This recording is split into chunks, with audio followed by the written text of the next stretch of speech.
Что общего у Вэша Урагана, Спайка Шпигеля, Гатса, мистера из аниме Койот Рэгтайм, космического Дэнди, Рюса Эба или Данте из Devil May Cry? Кто-то из них пользуется невероятной популярностью среди девушек, кого-то объединяет любовь к красным плащам и огнестрелу, а кто-то виртуозно пилотирует космические корабли. Но при всем при этом сложно сказать, что между всеми этими героями есть что-то масштабно общее, за исключением лишь парочки схожих параметров. А ведь на самом деле всех вышеперечисленных персонажей объединяет то, что никто из них не смог бы существовать в той мере, в какой мы их знаем, если бы не влияние всего лишь одного легендарного космического пирата по кличке Кобра. И ладно, если бы его заслуга заключалась только лишь в том, что он послужил фундаментом для становления огромного количества культовых героев и сюжетов, разворачивающихся вокруг них. Но такого попросту никогда бы не случилось, если бы в свое время манга «Космические приключения Кобры» не оказалась настоящим феноменом, изменившим всю индустрию в принципе. К тому же у франшизы получилось приятным образом состариться, от чего спустя целых 40 лет знакомиться с ней все так же невероятно интересно. Более того, Кобра до сих пор является одним из лучших представителей жанра космической оперы и чуть ли не эталонным приключенческим боевиком. Но прежде чем я перейду к ответу на главный вопрос этого видео, да кто же такой этот ваш Кобра, мне необходимо зачитать тебе волшебную мантру, гарантирующую повышение успеха моего канала. А звучит она как-то так. Лайк, подписка, бусти, лайк, подписка, бусти, лайк, подписка, бусти. А теперь, когда великая магия для продвижения моего видео заработала, можно уже и приступить непосредственно к самому Кобре.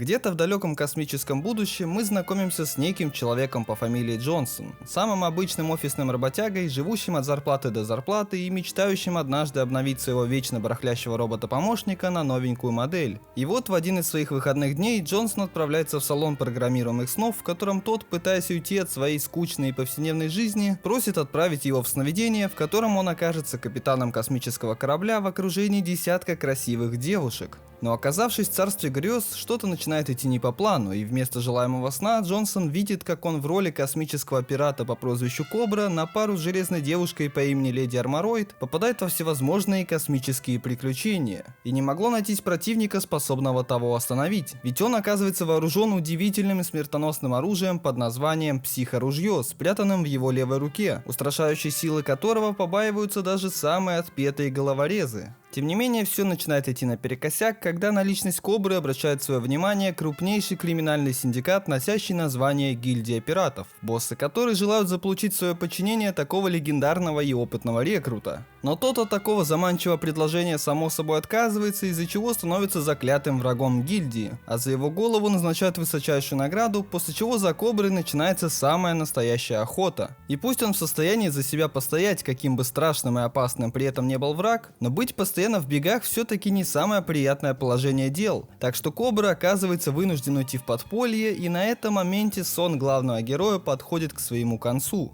И пусть эта история имела мало общего с тем, что в своем сновидении ожидал увидеть Джонсон, но и такой захватывающий и убедительный сюжет пришелся ему по душе. Так что, обрадованный сложившейся ситуацией, он отправляется в казино для того, чтобы просадить там остатки своей недавно полученной премии. И тут Джонсону внезапно начинает невероятно вести, на какое число бы он ни поставил, на рулетке выпадает именно оно. Таким образом, его внезапная удача привлекает к себе нежелательное внимание со стороны администрации. К нему подходят сотрудники казино и говорят, что управляющий хочет лично пожать руку такому везучему игроку. Но когда Джонсон встречается с управляющим, то подмечает, что его лицо выглядит уж как-то слишком знакомо. Ведь в своем недавнем сне они уже встречались, только тот был в роли одного из боссов гильдии пиратов. Управляющий, конечно же, все отрицает и говорит, что, мол, никакой он не космический пират, а самый обычный добропорядочный хозяин казино, и это всего лишь глупое совпадение. Тем не менее, нехуй приходить в казино для того, чтобы побеждать, потому приспешники управляющего собираются бонусом к выигрышу Джонсона вручить тому билет в один конец.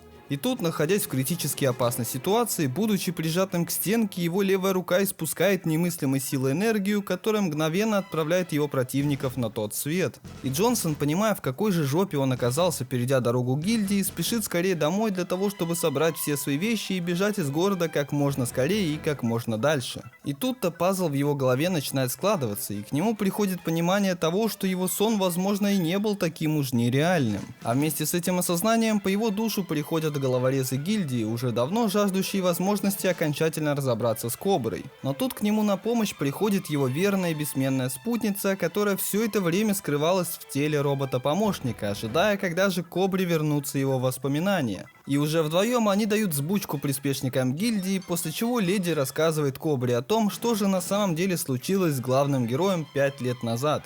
Устав постоянно быть добычей для гильдии, он попросту изменил себе внешность, стер все воспоминания и начал жить самой обычной жизнью, покончив со всеми пиратскими делами. Но теперь, когда к нему вернулась память, Кобра начинает понимать, что жизнь авантюриста, постоянно попадающего в приключения, ему куда больше по душе. Тем более, что гильдия теперь уж точно ни за что не оставит его в покое. Так что он сбрасывает с себя амплуа работяги Джонсона, находит свой старый космический корабль и в качестве легендарного космического пирата вновь встает на великий и трудный путь искателя приключений.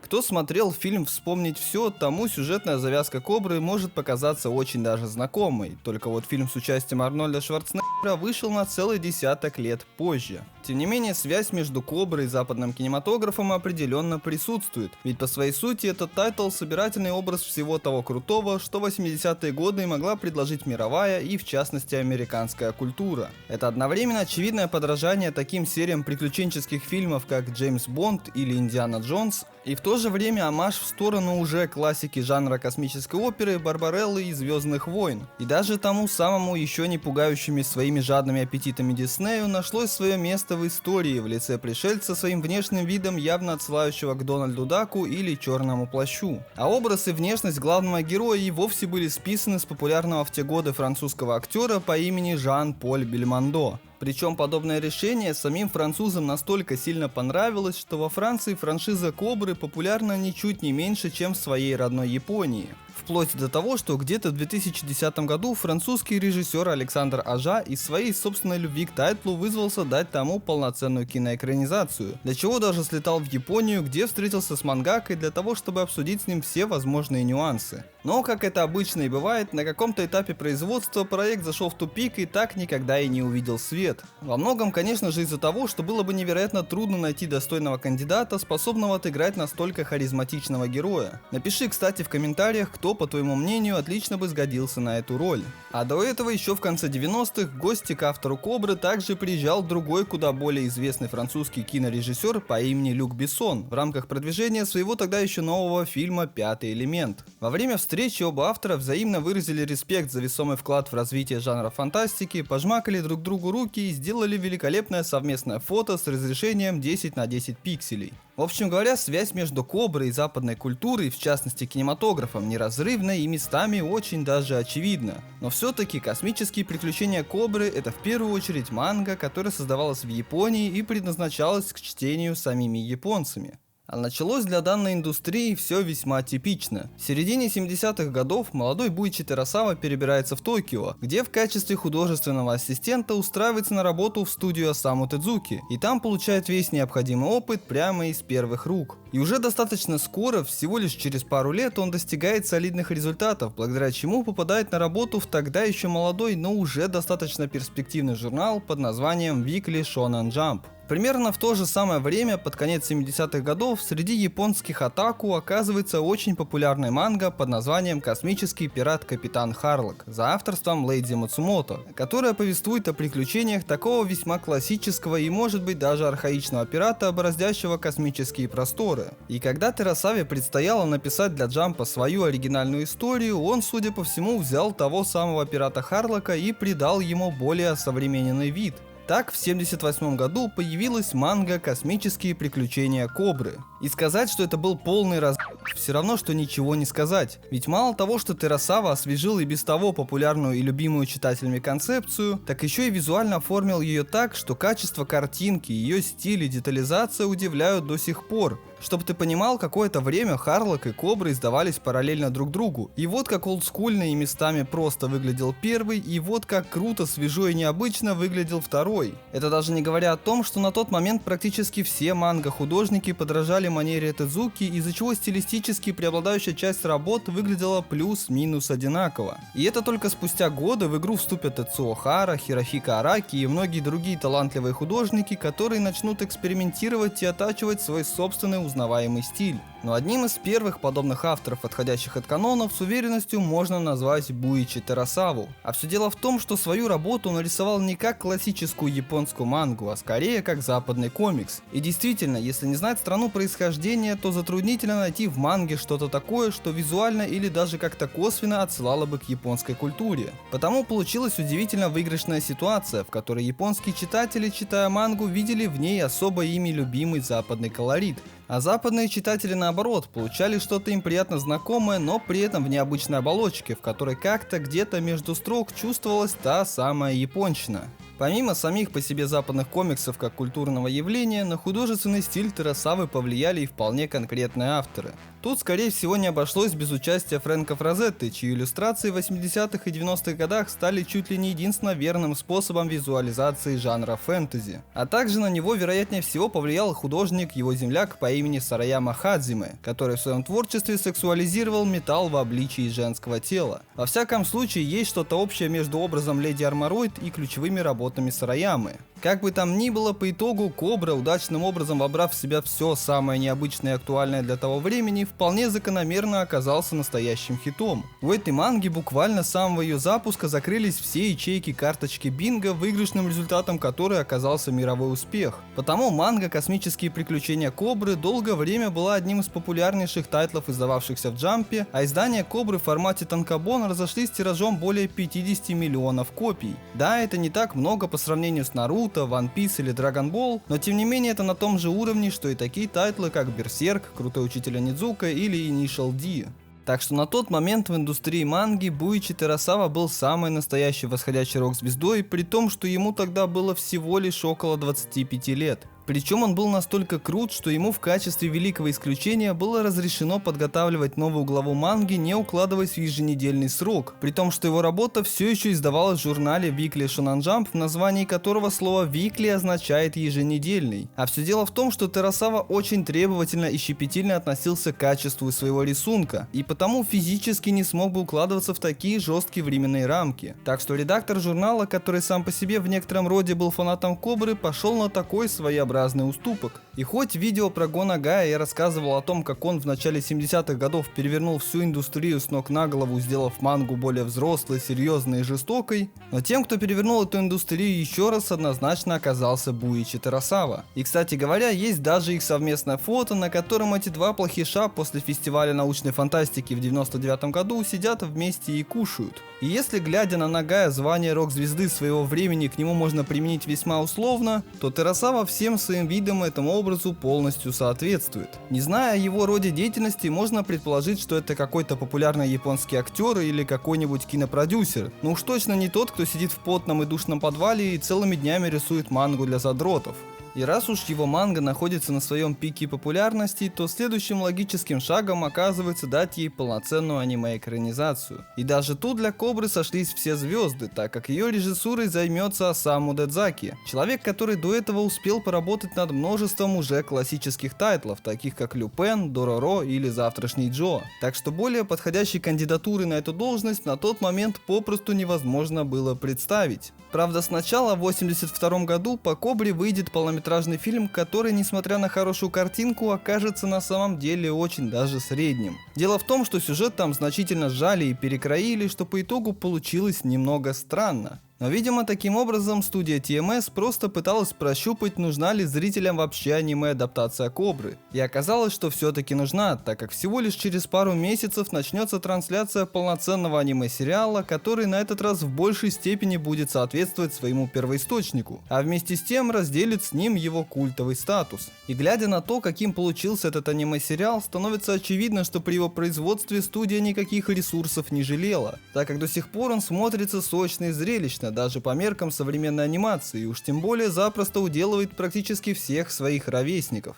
Да еще и к тому же аниме-сериал оказался не просто топорной визуализацией манги для того, чтобы тупо пропиарить свой первоисточник, а полноценным многосерийным воплощением, в котором круто было сделано абсолютно все. И анимация, и цвет, и звук, и интересные визуальные решения, и необычная постановка кадра, из-за чего на выходе получилась золотая классика, которую спустя годы можно пересматривать и пересматривать.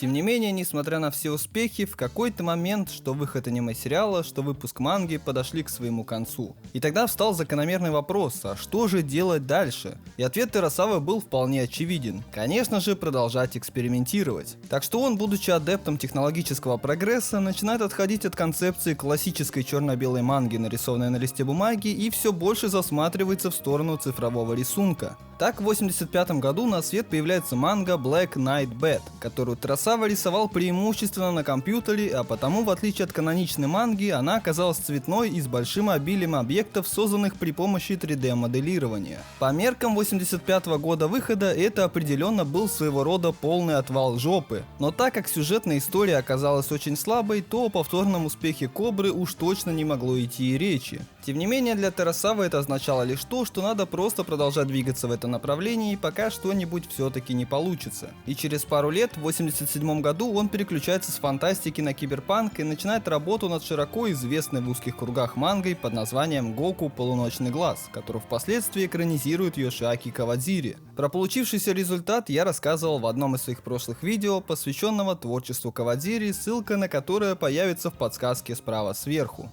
И хоть манга получилась местами интересной, да еще и в очередной раз цветной, но по неизвестным причинам ее сюжет прекратился на полуслове, так и не дойдя до хоть сколько-нибудь важного момента, после которого читатели смогли бы в эту работу действительно влюбиться. Возможно, дело в том, что Гоку уж слишком был похож на Кобру, из-за чего на его фоне выглядел вторично, во всем тому уступая. Тем не менее, Терасава продолжил двигаться в выбранном им направлении и в 1993 году явил миру мангу под названием Такеру, главный герой которой на этот раз еще больше походил на Кобру, чем тот же самый Гоку. Но примечательным в ней оказалось то, что, как гласит популярная версия, это была первая полностью цифровая манга, которая распространялась в виде интерактивного комикса для приставки 3DO. Если, конечно, перелистывание страниц можно хоть как-то назвать интерактивом. Но поскольку манга сопровождалась музыкой, звуковыми эффектами, подрагиванием экрана и всем таким, это все-таки создавало совсем иной уровень восприятия, нежели во время прочтения обычного бумажного издания. Какие-то энтузиасты эту игру даже умудрились перевести на русский язык, так что при особом желании этот музейный экспонат можно даже самостоятельно пощупать. Но несмотря на все попытки, у Терасавы как-то не особо получилось из своих экспериментов сделать хоть сколько-нибудь рабочую историю. И вот тут-то пазл в его голове сложился. Чтобы привлечь к необычному формату зрителей и читателей, нужно использовать в сюжете не никому неизвестного героя, а того, с кем люди уже как минимум знакомы. Так Терасава вновь возвращается к Кобре, но уже экспериментируя непосредственно с ним. И в итоге по Кобре выйдет целый десяток игр, как и визуальные новеллы, так и всратые шутеры от третьего лица, так и вновь интерактивные комиксы. Причем многие из них по итогу окажутся действительно годными. Но апогеем творческого и экспериментального безумия Терасавы, про который я попросту не могу не упомянуть, окажется вышедшая в 1999 году манга под названием Gun Dragon Sigma, полностью сделанная при помощи 3D-моделирования, а также при участии живой актрисы. Так что на этот раз читатели могли полюбоваться самой настоящей живой трехмерной женской задницей, а не двумерной пародией на нее. И на самом деле мне трудно сказать, было тогда это круто или нет, так как требования компьютерной графики в те времена были куда ниже, чем сейчас, и мы без каких-либо проблем смотрели «Детей-шпионов», но в современной реальности такое изображение кажется не то что плохим, оно выглядит пугающе жутко. Это даже в принципе не говоря о том, что это уже в 4-й раз сюжет о том, как кто-то в красном костюме охотится за плохишами в космосе. В общем говоря, сколько бы Терасава ни заигрывал с технологиями и не пытался уйти в эксперименты, все пути вели его обратно к Кобре. Так что в честь 30-летия своего героя он к нему в очередной раз вернулся, но уже не в качестве мангаки, а в качестве аниме-режиссера. Так, в 2008 году выходит 4-серийная ова под заголовком «Психоружье». Но, к сожалению, можно сказать, что она окажется достаточно провальной. И дело совсем не в том, что даже в аниме Тарасава в очередной раз зачем-то запихнул свое любимое 3D, а просто потому, что сам по себе типаж Кобры к этому моменту уже бесповоротно устарел. Он органично себя чувствует в 80-х и отлично существует в контексте того времени. Но в современной действительности нужно очень хорошо постараться, чтобы такой герой смотрелся все так же хорошо, как и 30 лет назад. Потому и две другие последующие экранизации, режиссурой которых уже займутся совсем другие люди, не окажутся сильно лучше и вряд ли смогут хоть в какой-то мере впечатлить настолько, насколько это получалось у сериала 82 года. Ну, на самом деле-то и пусть. Кобра ценен не тем, что он долгоиграющий герой, а именно тем, что он отражение своей эпохи. А потому вместо того, чтобы бесконечно доить одного и того же героя, ему на смену начали приходить другие персонажи, на которых он оказал непосредственное влияние, но которые на этот раз отвечали абсолютно другим запросам аудитории. Причем для своего времени они окажутся настолько же хороши и самобытны, что тут же станут самой настоящей классикой. Насколько хорошо смотрелся Кобра в контексте Харлока, настолько же хорошо в контексте Кобры смотрятся Триган, Ковбой Бибоп или Космический Дэнди. Последний вовсе является на него открытой пародией, при этом от этого не теряя свое собственное лицо. Да и весь тот сумасшедший культ на ярко-красные плащи, который мы в начале нулевых наблюдали везде, где только можно, это тоже своего рода заслуга пирата по прозвищу Кобра. При том, что он сам по себе-то красного плаща никогда и не носил. Если ты еще с самого начала видео задаешься вопросом, а какое вообще отношение к Кобре имеет Гатс, так как между ними нет абсолютно ничего общего, то тут дело в том, что на создание хэндкэннона, или говоря проще, руки пушки Гатса в амплуа черного мечника, Кентару Миура вдохновило психоружье, спрятанное в руке Кобры. И вроде бы это не такая уж и значительная деталь, тем не менее хэндкэннон, как и Драгон Слеер, являются одним из главных и наиболее узнаваемых атрибутов образа Гатса. Вот такая вот сумасшедшая и вездесущая преемственность поколений. Несмотря на то, что кроме Кобры у Буичи Терасавы так и не получилось написать еще одну легендарную историю, вся его деятельность служит примером того, как, не делая шедевр за шедевром, можно при этом влиять на других авторов и всю индустрию. Более 30 лет назад он считал крутой идеей распространять мангу только лишь в цифровом варианте, а уже сейчас для нас такой расклад вполне в порядке вещей. Да и в целом, как мы знаем, в итоге манго-художники все больше отходили от классического метода рисования и нередко в своих работах прибегали к помощи компьютера. И как пример, Оку Хироя, автор манги Ганс, частенько в своем рисунке использовал цифровое моделирование для создания предметов и окружения. И спустя года это даже не выглядело как-то уж слишком плохо, а скорее даже что наоборот. Да и тот всратый Берсерк 17 года выхода — это ни в коем разе не халтура создателей сериала, а всего лишь огромная дань уважения в сторону любви Терасавы к 3D-моделям. Так что вот тебе интересная история о том, как человек, создавший всего лишь одного культового героя, навсегда изменил видение других авторов, индустрии и всю мировую культуру в принципе, при этом спустя года, к сожалению, оставшись в тени. Так что бегом читать, смотреть и играть в Кобру для того, чтобы прикоснуться к прекрасному и шарить за классику. Тем более, что такого больше нет и уж тем более никогда не будет. А всем пацанам и пацанессам, которые не просто смотрят видео, но еще и поддерживают мой канал, я выражаю огромный респект. У меня там накопился уже миллион сценариев и идей, думая о которых так и чешутся руки, чтобы воплотить их скорее в явь. Так что если ты хочешь ускорить процесс выхода следующего видео, то чекай ссылки в описании и жмакай все необходимые кнопки. Ну а пока.